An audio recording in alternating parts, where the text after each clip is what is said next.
Lord, have your way with me. Lord, have your way with me. 1 Corinthians chapter 2 verse 9, this is quoted often. But you see, this is a quotation from the Old Testament. In 1 Corinthians chapter 2 verse 9, it says, as it is written, eye has not seen, nor ear heard, nor have entered into the heart of man the things which God has prepared for those who love Him. This is a quotation from Isaiah chapter 64 verse 4, Old Testament. But if we continue reading, in verse 10 it says, again there's the word but, alright? But God has revealed them to us through His Spirit, for the Spirit searches all things, yes, the deep things of God. So it's already revealed. You know, we quote a Old Testament scripture. Eye has not seen, ear has not heard, it has not entered. This is Old Testament. We have to continue reading the verse, and it says, but God has revealed them to us now. So it's now revealed. The mystery that has been hidden for ages and generations, but now it has been revealed, which is Christ in you, the hope of glory. So the mystery is no longer a mystery, it's now revealed. And as a matter of fact, it does not say that it's revealed. It even tells us that the Spirit searches the deep things. Alright? You know, if you're still using analog, oh boy, you've been left behind. Digital, HD, you know, and it goes higher and higher, the resolution. So, I mean, we're no longer in analog. Are you listening to what I'm saying? So, we have to have an appreciation of the days that we live in. And even Jesus Himself said in Matthew 13:16, but blessed are your eyes, for they see, and your ears, for they hear. For assuredly I say to you that many prophets and righteous men desired to see what you see. Oh, and did not see it, and to hear what you hear, and did not hear it. Oh boy, the prophets of old, they did not see. They did not see what you and I are seeing today.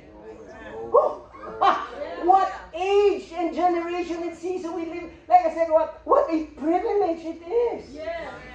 I remember my first time to see the Black Forest. My first time to arrive in Germany. And then we drove through the Black Forest. The reason it's called Black Forest, the foliage is so thick. It's so thick. It's black. And even the sun is shining. Sometimes there's snow there because it's just the thick Black Forest. And when I saw it, I remember I told the guy, the American who was driving, pull the car over, pull the car. And I thought I needed to pee or what. But when I got out of the car, I just stretched out my hand and I said, shoot. I was so overwhelmed by God's creation. And the first time I saw the Alps, the snow-capped mountains, oh, I just saw that in fairy tale books or Disney books or what. And here I was seeing it with my own eyes. Yeah. And you know what I was thinking? Oh, if my brother could see this, if my sister, oh, if my parents were here. You know, I was thinking about them. But here I was beholding it with my own eyes. And you know, it's like, hey, Isaiah, if you could only see what I can see. What a time and a generation we live in today. We are so blessed. You see, we are even greater than Solomon, who built a big temple. Nehemiah, who rebuilt the walls. Of course, we could learn principles. Of course, we could learn there are patterns there. We study their life. We appreciate what God did during their time. But the Bible says in 1 Peter chapter 2, verse 5, you also as living stones are being built up a spiritual house, a holy priesthood to offer up spiritual sacrifices acceptable to God through Jesus Christ. Solomon, they used stones. They literally used cedars of Lebanon. But hey, those are just picture language of you and me. We are the temple. That's why in my Father's house are many abode, many dwelling places. You and I, we are the mansion of God. You know, the heavenly streets of gold. Why gold? Gold is divinity. It's the pathway of God. You know, we are still materialistic when it comes to heaven. Brethren, everything speaks about the bride of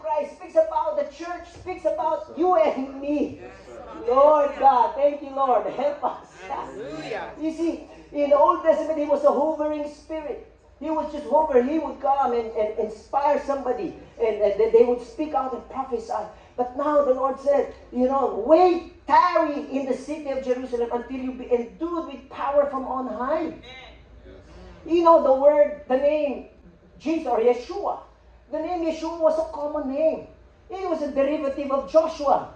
And of course, the Hebrew women, Hebrew families, he was the general hero. And so they named their children after Yeshua. They named him after Jesus, after Joshua.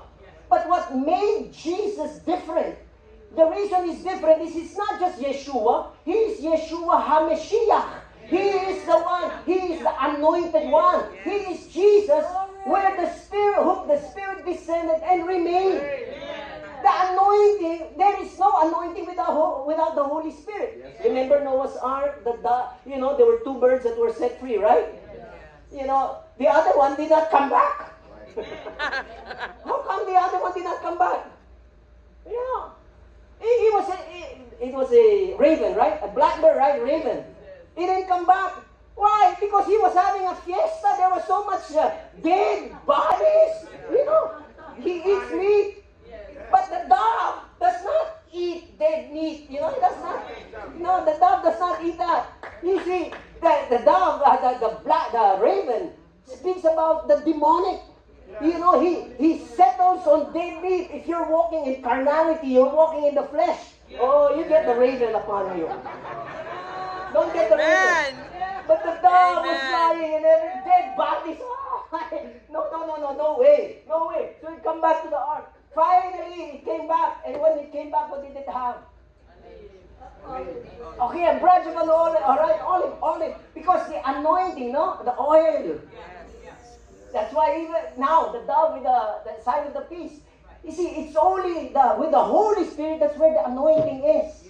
That's why he is Yeshua HaMashiach. He is Jesus Christos. He is the Christos. He is the anointed one because the dove is upon him. And now Jesus says, all right, the dove has come, not the dove, the Holy Spirit has come upon him, right?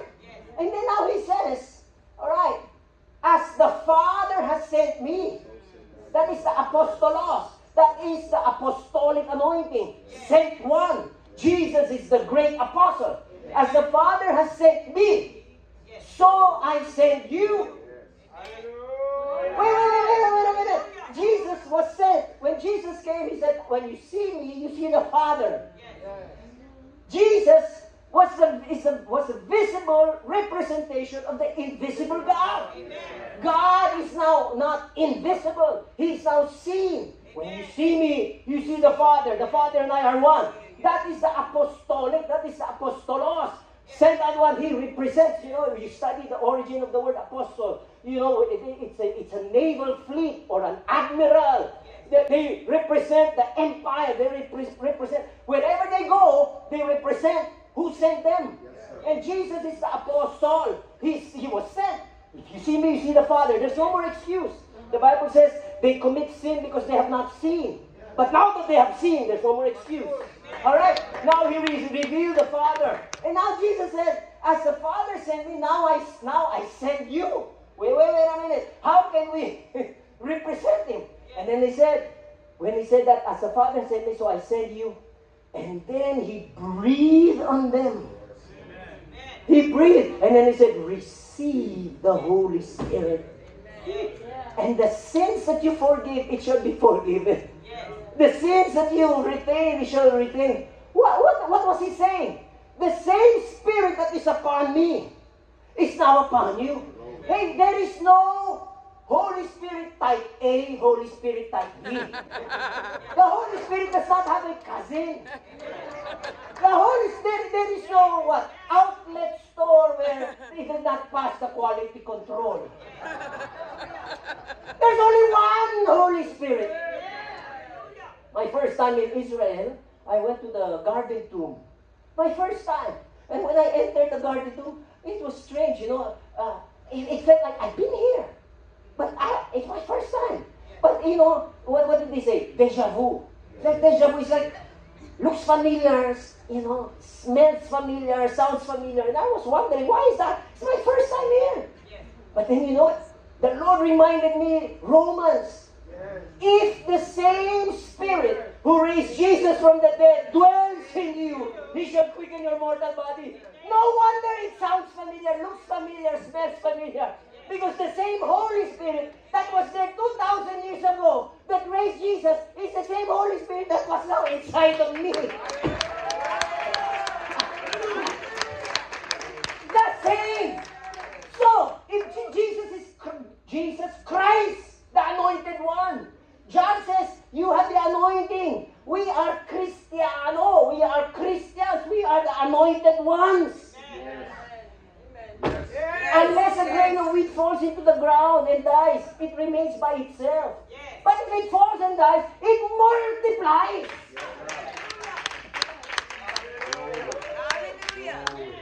We have your, I told you we'll go to the German Autobahn. That's one. We are the greater than generation.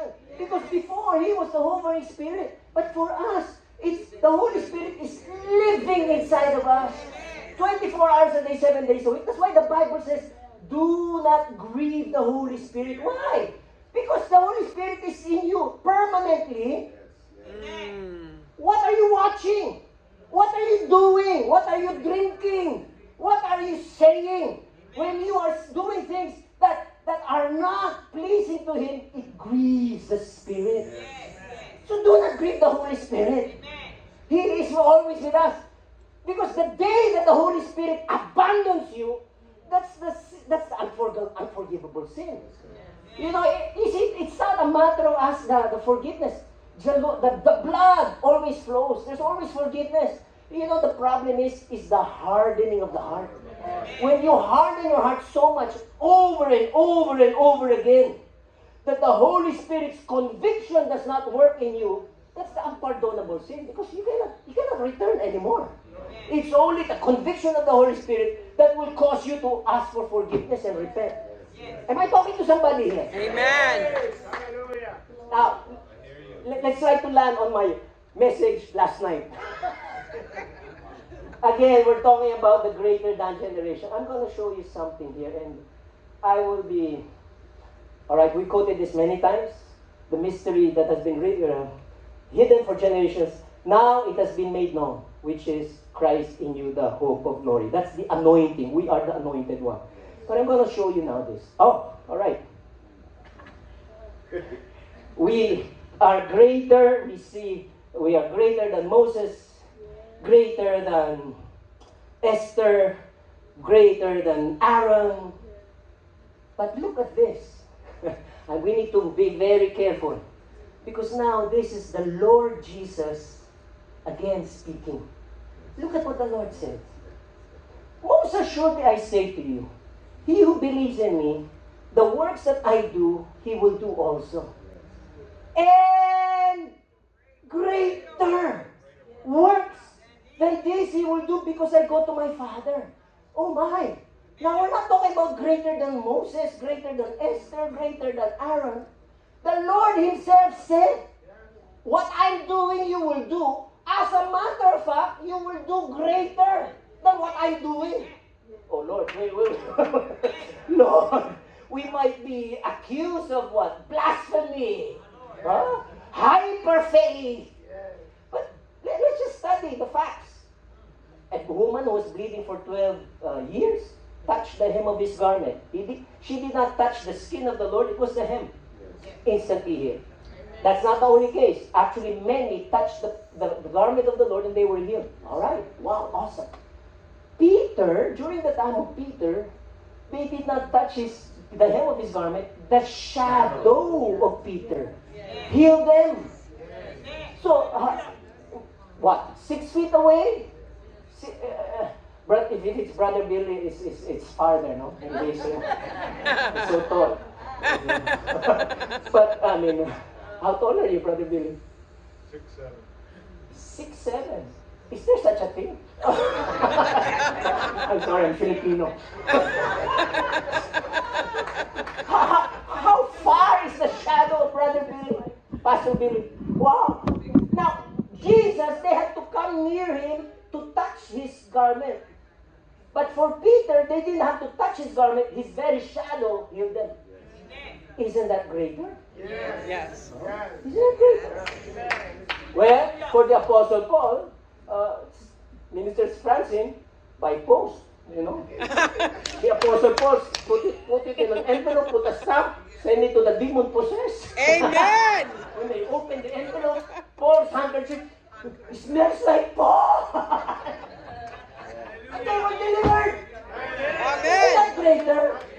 Correct. Not the garment of Paul.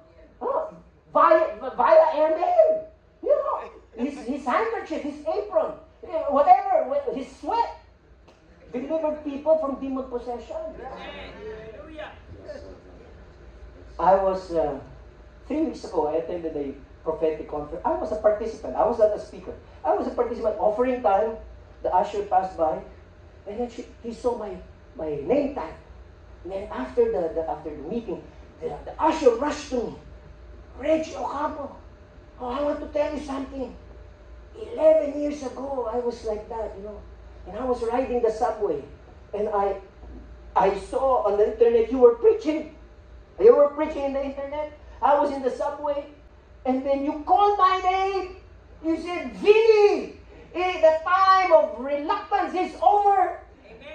And I saw his name tag. His name is Vinny. You called me in the internet when you were preaching 11 years ago. And I was in the subway. I cried like a baby. I was crying. And I want you to know, I'm now an active member of the prophetic team in this church. They were in Wiesbaden. I was in Stuttgart, 3 hours away where I live. And he was touched 11 years ago.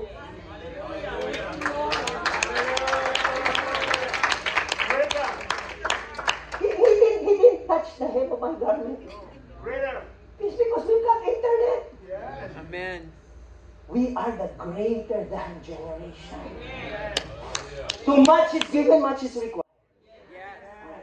Give Amen. me 5 or 10 minutes to finish this message from yesterday. Now, I'm going to be vulnerable today.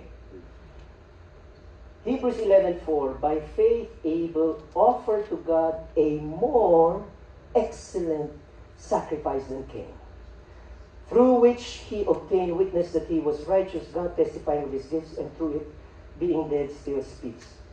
You know what I found out? Not all offerings or not all worship is equal. In heaven, it's 24 hours, right? Holy, holy, holy Lord God Almighty. Non-stop. Have you ever heard the voices of angels? You know, you heard the voices of angels. They don't need to inhale and exhale. They're just singing. They don't need to breathe. You know, unlike you and me. Wow, excellent. You know, beautiful. I've heard angels. I've heard literally the voices of angels worshiping together with me. They're beautiful. But you know what? There is a more excellent worship. What am I talking about?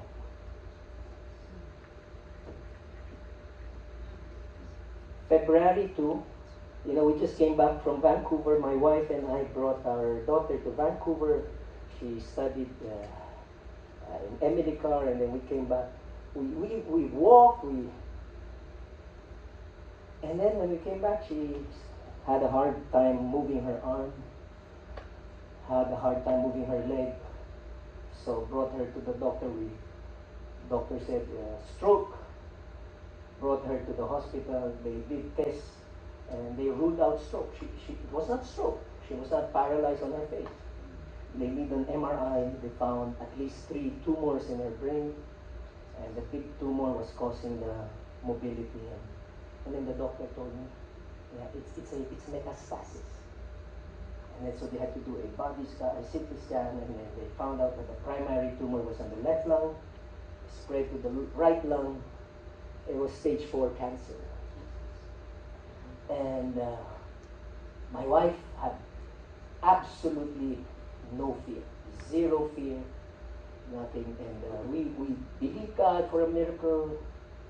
Every day we were having communion. Every day we were reading the Bible, laying hands on her, prophesying, declaring. Everybody, the whole church fasted all over the world. We really believe God for a miracle. June 8th, the Lord took her home. We still believe, even in the funeral, we thought that she would rise back from the dead. We buried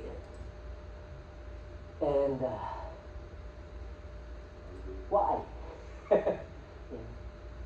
So many questions. So many questions. Our first family devotion, that's the hardest. We always have a family devotion. And for the first time, we were not hearing her voice. She was not singing. She was not praying. She was not there. I remember crying, my children crying. But I could tell you something. I really felt a presence. Somebody was standing in front of me. And it was the Lord. The Lord is near the brokenhearted. Amen. You know what I found out? My mind was telling me, like Job's wife, curse God and die. You're still going to worship the Lord. You're still going to still praise the Lord. You're going to still say God is good. And are you getting the picture? Yes.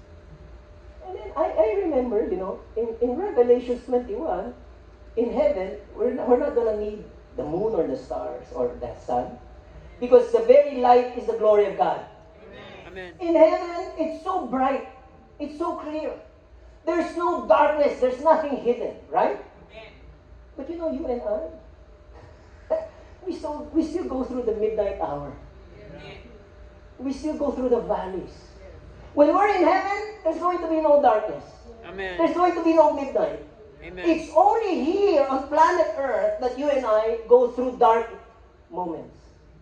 Am I speaking to somebody here? Amen. I know you're all spiritual, but we go through dark moments. Just like Paul and Silas. But at the midnight hour, they were praising the Lord. Can you see? That's a different kind of worship. Yes. In heaven, there's going to be no tears. There's going to be no pain. There's going to be no sorrow.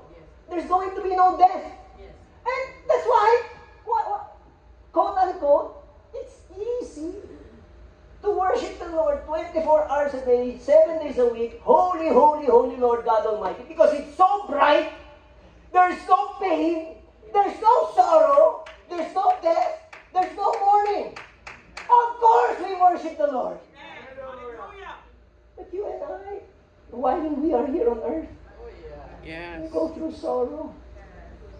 When I was reading that, I said, Lord, all of this I'm experiencing. I have pain. I have sorrow. I've got tears. And then it hit me. This is the only time that I can offer to the Lord worship in tears. And then that's why the Lord gathers my tears in a bottle. Because when I go to heaven, I have no tears to offer Him. Holy, holy, holy Lord God Almighty. Not all worship is equal. There is a greater than worship. The offering time. And then the Lord was watching the people give the offering. And then after that, He took the microphone. Hey! That woman! She gave more than all of you. She gave 2 cents. She gave 2 mics. Everybody gave an offering. But for the Lord, not all offerings are equal. There is a greater offering.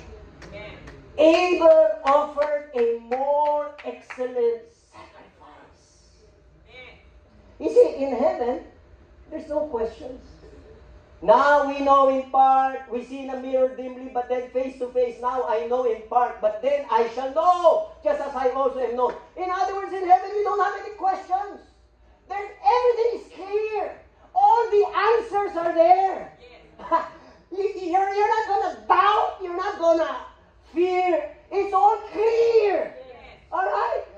But you and I, we know in part. We know in part. Are you with me? Yes. And yet, in spite of that condition, where not all your questions are answered, you still choose to say, how great is our God. Sing with me, how great is our God.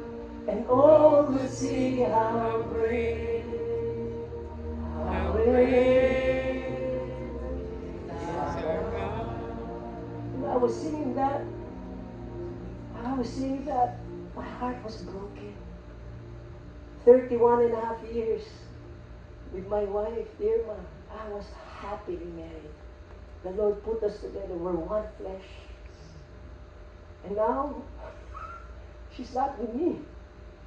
Now we have our family devotion. Where's mommy?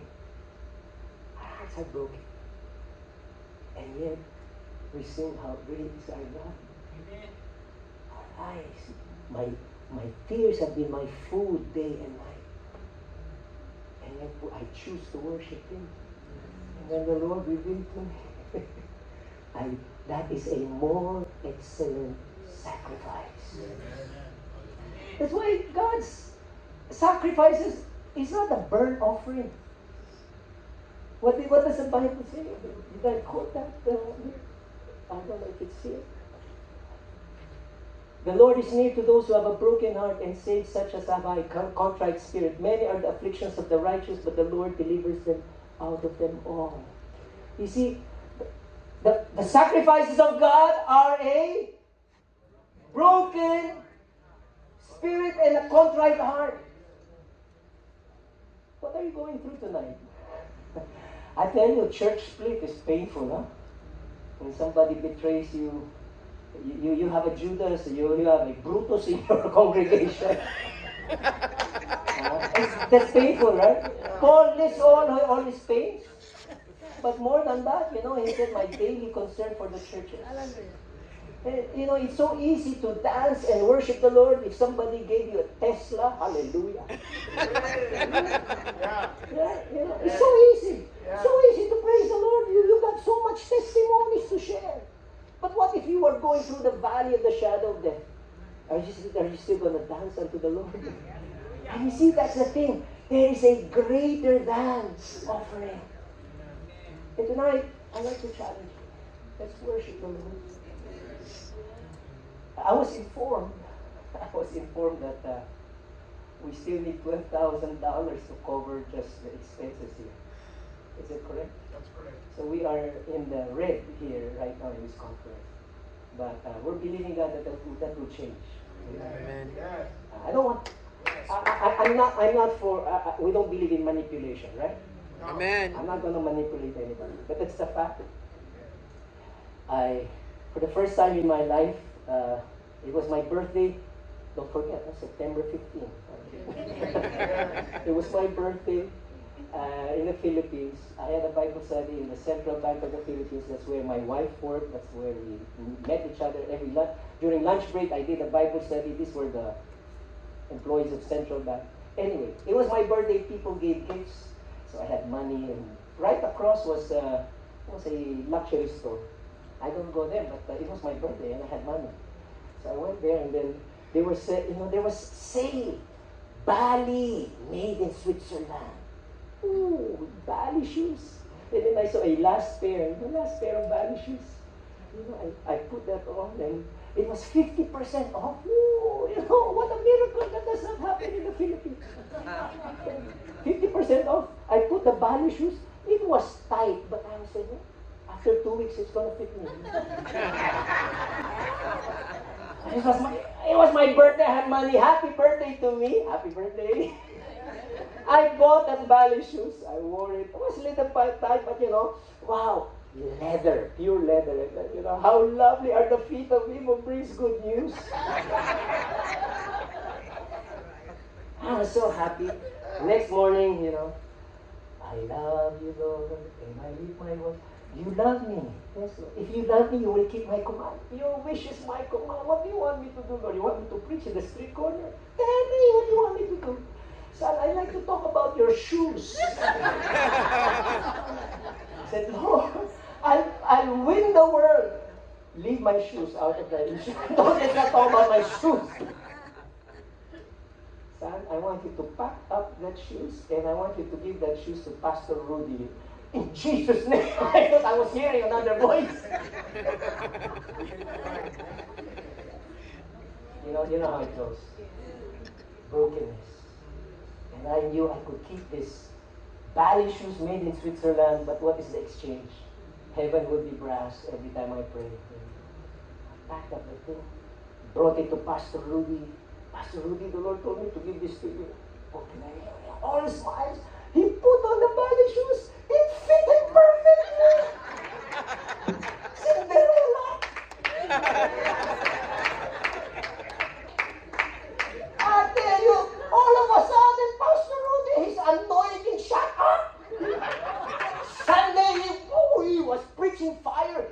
God is good. Oh my God, the ballet shoes. And the congregation was clapping. I was sitting there. That's my shoe. He was testifying. He was so alive. Everybody was happy, rejoicing with him, except me.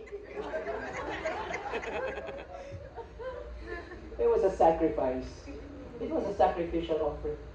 But I tell you, the presence of God was so real. The anointing flowed in my life. Blessing after blessing. Hallelujah.